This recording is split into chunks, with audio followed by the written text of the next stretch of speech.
Hey there, subscribe to my channel, and also press this bell icon so you never miss any new updates, cause whenever we upload new video you will get a notification on your phone. First, you have some time to look at questions 1 to 7.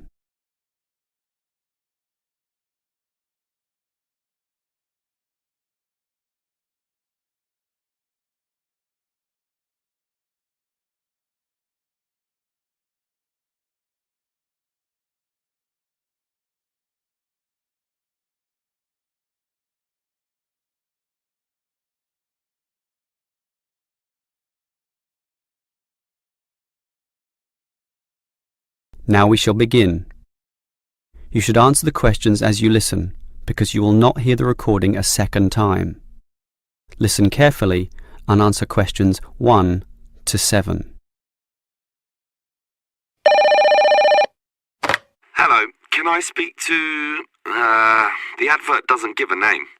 Well, the name is Bob, and I guess this call is about the car I'm selling, right? Yes, my name's Francis, and I'm definitely interested. You'll like my car then. Clean, neat, nice. What sort is it? Oh, the original model was called an Echo. You know, like the echo a sound can make. But then they changed the name to Yaris just before I bought it. Yaris. I don't know why. I liked the old name, and it's the same car, but that's what it's called. So, what's the colour? The ad says it's cream-coloured. Like cream, then? Yeah, well, it's more of a yellow colour, actually. Not cream? No, I don't know why I said that. It's like a canary, and small like one, too. So, what about the power? How many cylinders does it have? 4 or 6? My brother has a 6-cylinder car and says it's very powerful. Well, this one's 4 only, but I find it fine for city driving. As long as you don't intend to drive this car interstate or across the country, it does the job fine. That's okay. I just want the car basically for commuting to work and maybe some weekend trips. Is it 2-door or 4-door? I suppose it's not 4-door. The car's too small for that, right? Right, just 2 doors, as you say. The front seat bends forward to allow entry into the rear. That's fine by me. This car is just for my girlfriend and I anyway. What about accessories? Radio, CD player, anything else? Does it have an air conditioner? Well, no, it doesn't, but I don't find that a problem. I just open the window. I mean, if you really want, you can pay to have an AC installed. Basically, the only additional feature this car has is a radio, but it's still a great deal. That depends on the price. You say you want $12,800, right? Yep, about that. Well, obviously you expect the price to be reduced to an even figure, right? Well, I don't know. $12,000. $12,500, maybe. If you can lower it a bit, I'll come and have a look, okay? Okay. Let's say $12,400, but I won't lower it any more than that. Certainly not to $12,000. Well, if I can get that better price, I may come over this afternoon. But what year is this car? How old is it?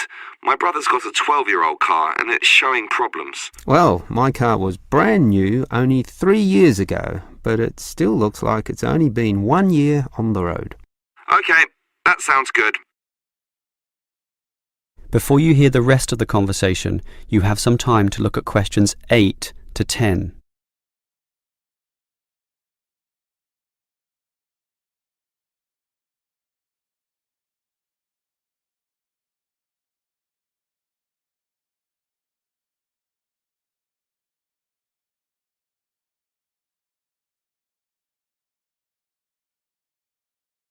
Now listen and answer questions 8 to 10.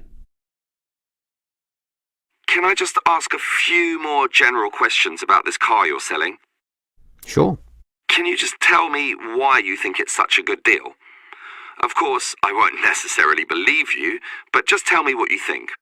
You can believe me. I honestly think this is a nice car, well worth buying at the price I'm asking. How much registration does it have left? Oh, To be honest, not so much, but I think having lots of registration is irrelevant. It's the car you're paying for, the quality and advantages of the engine itself. Well, what about that then? Okay, many people like to accelerate down the freeways, right? There are a lot of speed demons out there who think quickness is all that matters, but basically, people are mostly trapped in city traffic. So one of the things I like is that because this car is small, you can put it anywhere. Say you're in the city wanting to duck into a shop. Well, you can fit this car in any little space while you go shopping or do other things, and that saves you a lot of time. Yeah, but it's not that powerful, right? Oh, sure, the feel of a smoothly purring six-cylinder engine attracts many people, but I compare my car to those small football players with the tight turning circles, those who can run rings around the larger players. This car is like that. It can turn this way and that way, dodge here, duck in there, sneak around corners, squeeze ahead and grab a position. That's also very useful when travelling in city traffic. Okay, I'll think about it.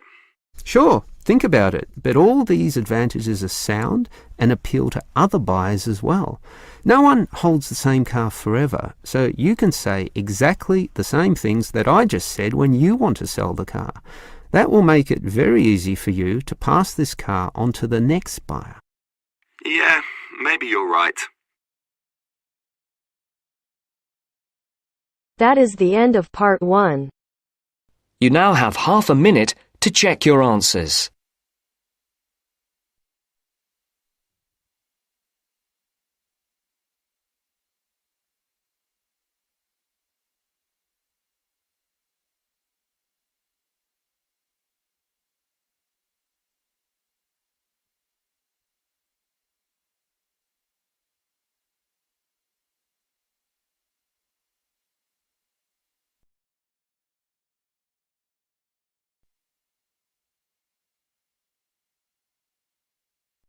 Now turns to part 2.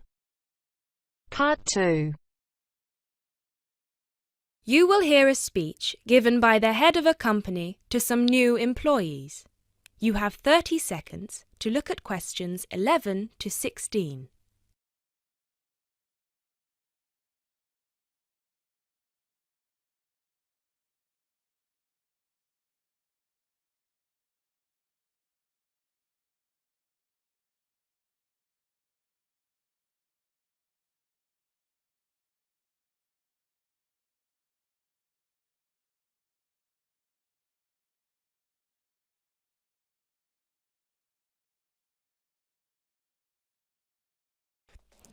First of all, a warm welcome to Barker's Country Safaris. We're delighted to have you all on board for this season. I know you've all been told a bit about the company when you had your job interview, but I thought it would be worth telling you a bit more about ourselves. Barker's was set up 10 years ago by myself, John, and my then girlfriend and now wife, Nancy. We started it initially just as a hobby. We felt that there was a good opportunity to share our love of the countryside in this part of the world with the many visitors who come here. As you know, most people come for the beaches in the summer, but there is so much more to the region, and this is what we wanted to exploit. Nancy and I were born near here, and as teenagers we went climbing, kayaking, whitewater rafting, potholing, and just straightforward walking. This district is in our blood, and we love it. While we were still at university, we started taking small groups of visitors out into the national park in Nancy's brother's old Land Rover. We'd drive them around the back lanes and into the forest. We'd also organise rock climbing tours for friends of friends. Then, each year, without us having to advertise, people came back to us to ask for more excursions and trips. So, 5 years ago, we gave up our other jobs to focus full-time on Barker's Country Safaris. Now, 2 years after that, we set up the activity tour part of the business, and 1 year ago, we expanded into organising activities for school groups during term time. Obviously, this was a massive challenge with all the health and safety requirements, but it's proving a great success.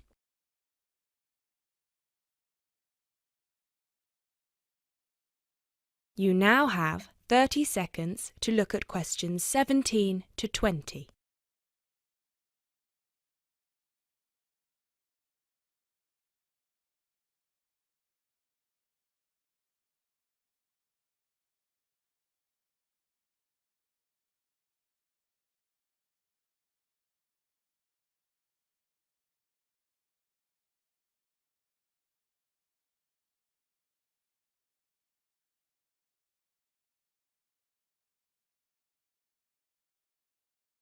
Anyway, we'll certainly not be dealing with school parties during the summer holidays. Our clients for the next 3 months are mostly family parties or groups of friends, and I'd like to talk a bit now about the tours we offer and what your responsibilities will be. Our most popular excursion is the Woodland Tour and Trail. Now, often this is sold out and we have all of our 10 jeeps in convoy with 8 people in each jeep. It's a lot of fun.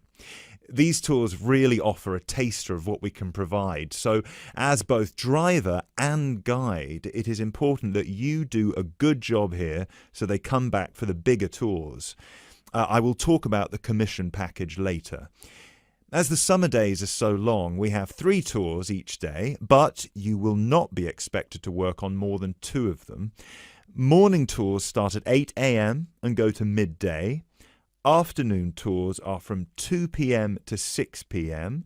and then evening ones 7 p.m. to 11 p.m. All the tours follow the same route and you should have made yourselves familiar with all the key information. This was provided to you in the information pack you were sent when you accepted the job offer. This is important, so if you haven't had time yet, please do so now. Our second most popular tour is the Family Exclusive. Now, this tour is for the whole day and for only one group. Usually it is just one jeep, but sometimes there are 2 if the party is large.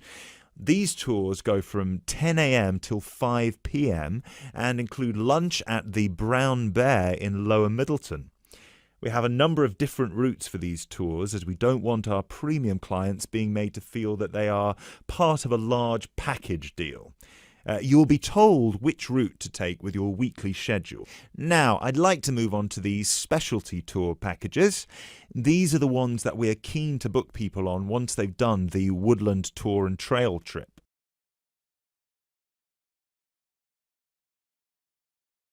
That is the end of part 2. You now have half a minute to check your answers.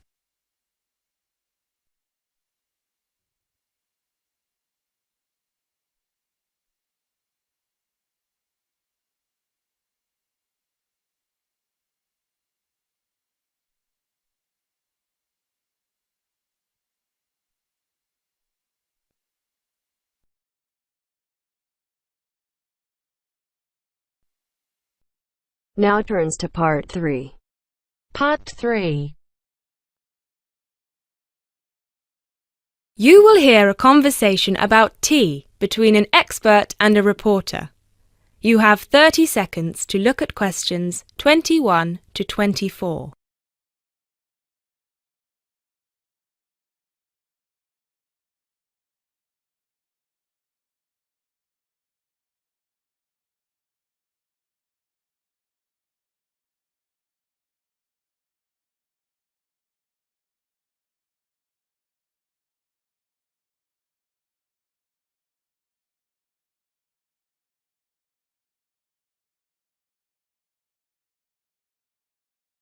Hi Jacob, thank you so much for coming along today. It's my pleasure. I'm very intrigued about what a tea meditation entails exactly. Well, it's very simple really. I think the first thing you need to keep in mind is that it is mostly about leaving everything that you have been thinking or worrying about today to one side. Really focus on the present moment. It sounds great. I certainly don't know very much about tea and I'm keen to get started. But before you go into more detail, can I ask you what your favourite kind of tea is? Well, I think the kind of tea we are going to have today is my favourite. It is pu'er tea from Yunnan province in southern China. What makes this tea special? Pu'er is a dark tea. The regions of Yunnan, the north of Vietnam and Laos, have one of the best climates for growing tea in the world. Pu'er is a post-fermented tea. Oh, what is a post-fermented tea exactly? It is a tea that has undergone a period of aging in the open air. They age the tea for days, even years. The exposure to humidity and oxygen help to oxidize the tea leaves and encourage fermentation. This changes the smell of the tea and also removes a lot of bitterness from the taste. It sounds similar to the process of aging wine. The process is different, but the effect of aging on the taste is certainly similar. Does this mean the tea can be quite expensive? Absolutely. It can be very expensive. The tea is usually pressed into balls or cakes and sold. At one time, only tea enthusiasts cared about buying these cakes, but now many people have realized that they are an investment, and so buy them like they would buy gold, because the price goes up a lot over time. Before you hear the rest of the talk, you have some time to look at questions 25 to 30.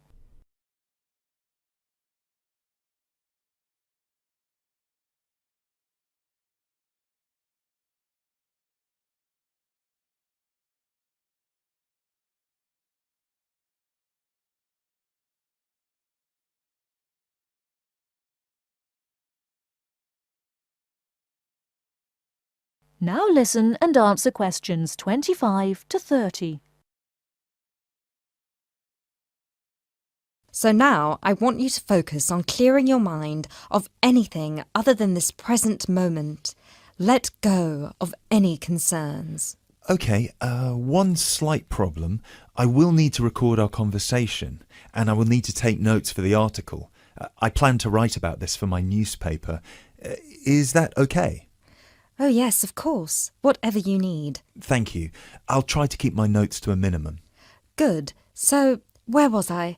Oh yes, I think very few people really appreciate the complexity and variety of tea that exists in the world. Right. Most people are maybe like me and just use tea bags. Exactly. And with a tea bag, the tea is trapped inside and cannot move around freely. You can really taste the difference drinking a brewed tea that was free to move around through all the water. So, do you ever use tea bags? Never. There are many different kinds of tea: white, yellow, black, green, oolong, matcha, herbal and many others. Each one has its own unique properties. To fully experience what each tea has to offer, you must brew it in the correct way. I also believe in only drinking tea that is picked and sorted by hand, rather than using mechanical processes. Although it takes more time, the tea made by hand is so much better that it leads to an increase in the tea's sales. But in that case, surely if there is more interest in the tea, and with the time-intensive farming process, this means there could be shortages because the demand is higher than the ability to produce it. There were shortages for a while, but then an artificial fermentation process was developed in the 1970s, which helped to speed up the fermentation times. As I mentioned, this process has an aging effect on the taste of pu'er tea that is very similar to the effect on the taste of wine that you get from that fermentation process, though for pu'er tea today, we're talking about that artificial process. How can they do this artificially? The farmers gather the tea leaves into a big pile, then cover it with a large sheet or tarp. They spray water on the tea every now and then, and therefore fermentation happens faster. Usually, the tea is left for 30, 45, 60 or even 90 days still. The farmer will check the tea every few days, and just by the feel of the tea, he knows whether it is ready or if it needs more time. Wow, that sounds like a fascinating process. I never realised that there was such a science behind producing tea. Well, now you are ready for the best part, the tasting of it. That sounds like a very good idea to me. So what I will do now is boil the water, and we can begin our meditation. What does that entail? We need to focus on only two things. The first is your mind and body. Forget everything that you have been worrying about today. Forget about what you have to do later on or what somebody said to you earlier. Focus on your breathing and on how your body feels. If you have aches and pains, acknowledge them. Pinpoint where there is tension in your body and try to release it. Oh, yes. I can really feel tension in my shoulders. Let it go. Close your eyes if that helps. Take deep breaths in and out. Soon we will drink the tea. When you drink it, think about the taste and how it feels on your tongue. Is it easy to swallow the tea, or do you need to gulp it? Can you brew the tea leaves more than once? Oh yes, you can brew some teas more than 10 times. Now we will shift to noble silence, focusing only on ourselves and the tea. Enjoy.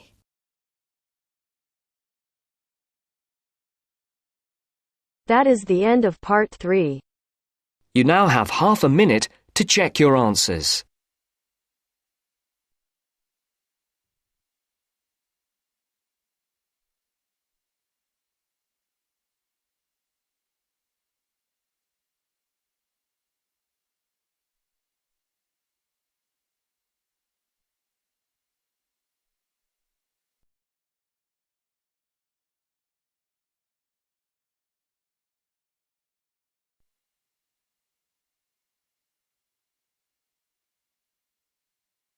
Now turns to part 4. Part 4. You will hear a biology lecture about tubellaria. First, you have some time to look at questions 31 to 40.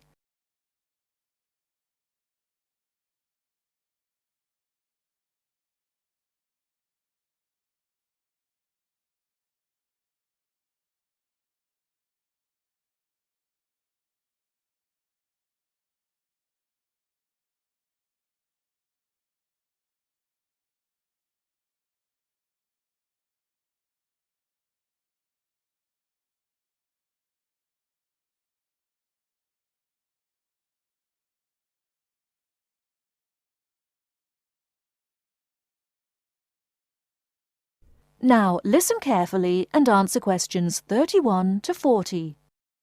Hello, everyone. I'm glad so many people have shown up here today to hear about these fascinating little creatures called the turbellaria. My name is Dr. Baker, and I've spent 20 years researching thousands of different species of platyhelminths, what are commonly known as flatworms, both free-living and parasitic. So there are a lot of things I could tell you about these extremely interesting invertebrate, but I will try to keep it short. Turbellaria are unique amongst flatworms in 3 ways. The first one is that, unlike 80% of all platyhelminths, turbellaria do not need to secure nourishment from a living source. This means that they do not generally parasitize a host, but are instead found living freely in the environment. So, no need to worry about any of these little samples I've got here escaping and causing havoc. The second way in which they're different is that they are, well, they're incredibly simple. And by simple, I don't mean in terms of structure, as their structure is indeed quite complex, and I'll get to that later.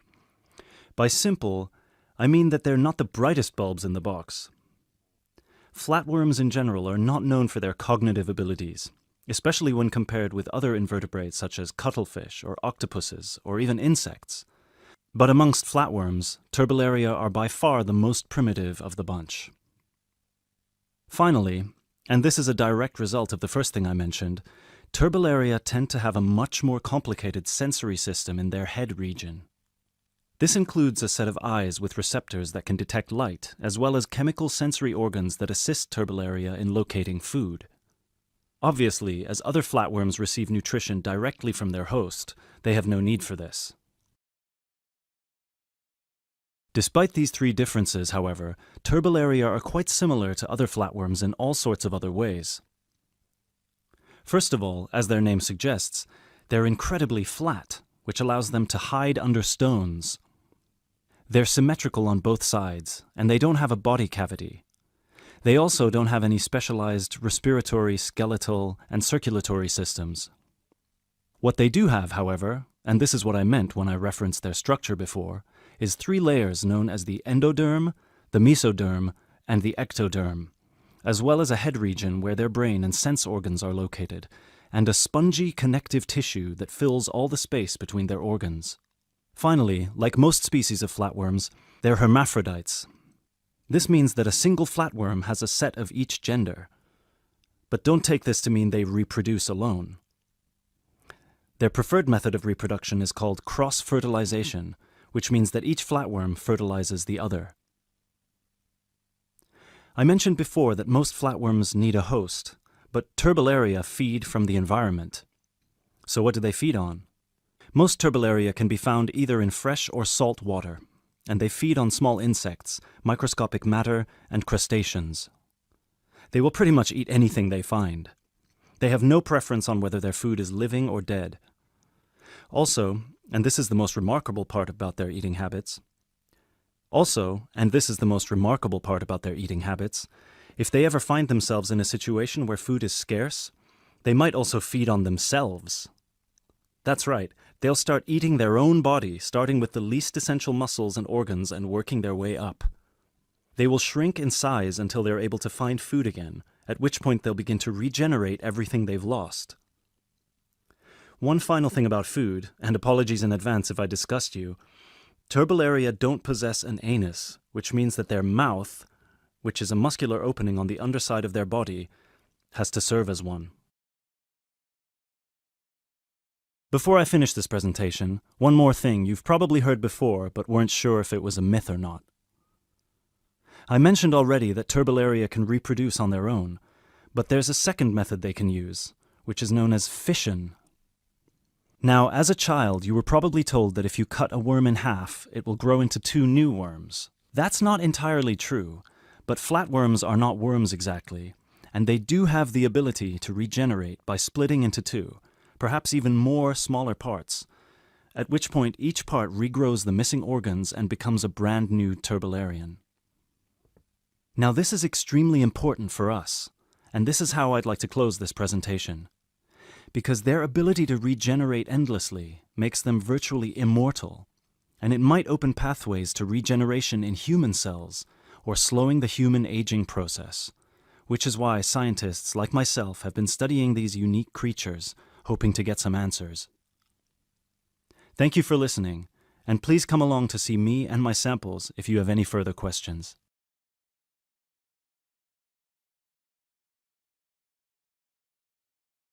That is the end of part 4. You now have half a minute to check your answers.